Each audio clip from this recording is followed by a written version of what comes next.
Alright, you guys. It is February 15th, Wednesday. We got this one bedroom here. It's pretty dirty. It's mainly dirt, soda spills, and all that sort of stuff. So we're gonna clean this all up. What we're gonna do is I call it my pet premium, and really that entails a good thorough pre-vacuuming to get as much dry soils out of this carpet as possible. There's probably lots here. I know it's green carpeting. It doesn't really look like it, but I'm sure there's all kinds of dirt and nasties in there. We're going to put down our pre-spray, run our CRB over it, get some good agitation, and then we'll fire up our truck and finish off with a real good steam cleaning. And this place will look good as new. However, the majority of the wear looks like it's right in here, and we probably won't be able to correct this because light reflecting on it off of it is always not going to look great. These carpets are got a wear pattern right in here, obviously, so we'll get them looking as absolutely as wonderful as we possibly can, you guys. Alright, so we've just completed our pre-vacuum, and I'm always pleasantly surprised at how well, what a difference a pre-vacuum makes. I mean, a lot of this dirt, of course there's a lot of stains and spills in this carpeting, but a lot of this nast and darkness that was in here was just dirt. Picked up quite a bit, lightened up quite a bit. So I believe what that does is that it just allows the chemistry of your cleaning product to work that much better because it's not being saturated by dirt and filth that's in the carpeting. So you guys, that was one of the key components to your pre-vacuum, is to allow your chemistry to work at an optimal ability. So physics and chemistry, you guys, that's all carpet cleaning is. Physics and chemistry. Okay, you guys, with our multi-sprayer here, we did put our solution down pretty heavy on these carpets in here. A couple of reasons for that. This is like a polyurethane olefinish carpeting. I can tell just by the knit, what it feels like and what it looks like as far as the debris and stuff that's on there. So it's more or less made out of recycled plastic. And they are a pain to work with sometimes because they like to resist water, but they hold on to all the oils and everything. So typically they'd recommend using a olefin pre-spray or something on here just to penetrate that water tension that's keeping it from being absorbed by the carpeting. Anyways, I put this stuff down pretty good, and you can see a lot of it is just getting eat away with the chemistry of the product, the stuff the encapsulation solution is made up of. Also, what it's doing, I kind of put it down sort of heavy so that it would get into the carpeting and cause a lot of deodorization to occur as well. So we're going to let this sit. We're going to bring in our CRB, and we are going to CRB the heck out of it. So we got all these nasty stuff. I think this is all going to come out. We may need to pre-treat that. I don't know if that's coffee or rust or what that is at the moment. We haven't played around with it at all.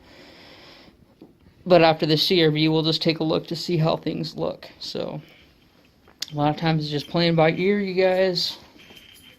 Carpet cleaning is extremely dynamic situation where you never know what you're going to run into. But if you stay true to what you know and what you do, there is a process you can take, processes you will take, and you will learn just from experience that, hey, if I just do this process over and over again, it doesn't always work 100%, and it's it works maybe 90% of the time, and then you just pick up the extra little slack with your specialty spotters after you realize, oh, this spot didn't come out, or oh, there's a red spot, I should pre-treat that right now just to get it done and out of the way. That's really what it's all about, you guys. We are moving along to our CRB procedure here. I just want to do a quick before and after just so that you can see the full effects of the CRB. You can see that the pre-spray solution has done a ton of work on this carpets already. But now we're going to do a bit more.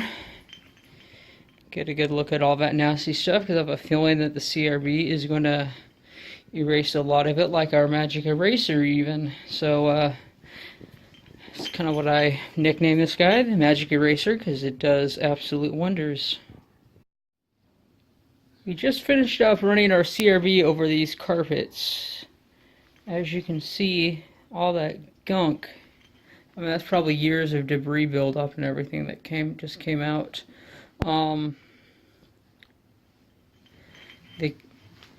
The encapsulation solution, the chemistry and the physics did an excellent job. There is some wear here in the doorway, although it looks significantly better than what it did. What we got here, like this spot here, that's hard. It's like glue or something. We'll take our Hell Gel and try, it's basically a solvent, a thick solvent, so that it doesn't just drop through the carpet. It kind of sits on top and eat away at that. There looks like quite a bit of it, so I gotta find out exactly what the customer is wanting at this point, because I'll try taking out a little bit, but a lot of times it doesn't look like much, but it uses a lot of product to clean it up. This is most likely rust or coffee. In fact, right now I'm going to go get a rust remover and play around with that a little bit to see if that comes up. Alright, you guys, after our Hell Gel has ran its course, I went ahead, picked it a little bit with our bone scraper here. I think this one's actually, I'm not sure what that thing's called. Bone scraper, I call it that. There's still some crusty hardness there, but it's broken down quite a bit. So what I have here is a citrus soy solvent that will completely dissolve this stuff. And basically you got to put it on sparingly. Well, I don't know how much is sparingly. But anyways, you'd use the scraper, the serrated edges, and just kind of chew away at that glue, sticky substance that is down there, and work that solvent in there just so it deteriorates and emulsifies that whole mess. And keep working at it, and sure enough, it's going to eat up all of that nasty stuff. For those spots a bit more emulsified, got most of it all out. I mean, I can still fill a little bit in there. The solvent that's in there will continue eating away at that as we clean. We want to rinse this area extremely well because citrus soy has a lot of residue and it will extract dirt like a magnet. So you want to make sure that if you use a citrus soy that you rinse this very well. In fact, we'll probably take a bunch of our super sprayers, solution that we have, and just douse that area well so that we rinse it well once we get to it. Along this corner here is all like a bunch of coffee or something that was dumped. Lawn typically is not going to get that close, so we did that by hand, and it looks absolutely beautiful, you guys. The rest of the wall looks fine. So that portion right there was the only issue that we had, but we got it all cleaned up. Now we are prepped and we're ready to steam clean. You can see a little bit of red down there. That's actually fingernail polish. There was quite a bit, and there was a little bit over here. I got most of it up, you guys. Fingernail polish can be a challenge because it can be pretty thick and dry pretty crusty hard depending on the type of polish. The combo that I found that works really well is a little bit of Hell Gel to break it down a little bit, and then use your POG. So use like a citrus soy or a citrus gel of some sort to break it down. Let it sit there for a little bit, work it in, and get your POG on a terry cloth towel and just start wiping that stuff out. Usually it does a pretty good job. Like that there Not sure why. Maybe it's because it's oversaturated with my product and it's just not working anymore. That does happen. You oversaturate something too much with your product and it just doesn't have the desired effect anymore, and you have to wait until it's all dry and just go at it again. However, I think we got about 80% of it out, at least enough that it's not even noticeable when you walk into the room. So we're going to continue steam cleaning this place out. It's looking very good. I'll be back here in a moment. Okay, here you have complete steam cleaning. This is our pet premium cleaning regimen that we do. Basically, we get in there at the CRB, we upturn. You saw all the crud that we were able to get out of the carpet. That is extremely normal to see that sort of stuff come up. You work that solution into the carpeting, you work that chemistry, you get it agitation, agitation, agitation, you guys. Work that stuff in there, accelerate the cleaning process. Go over with your steam cleaning, polish it off. It looks absolutely beautiful. The discolorations that you see are carpet, or is coffee. There's coffee spots, little brown coffee spots all over the place.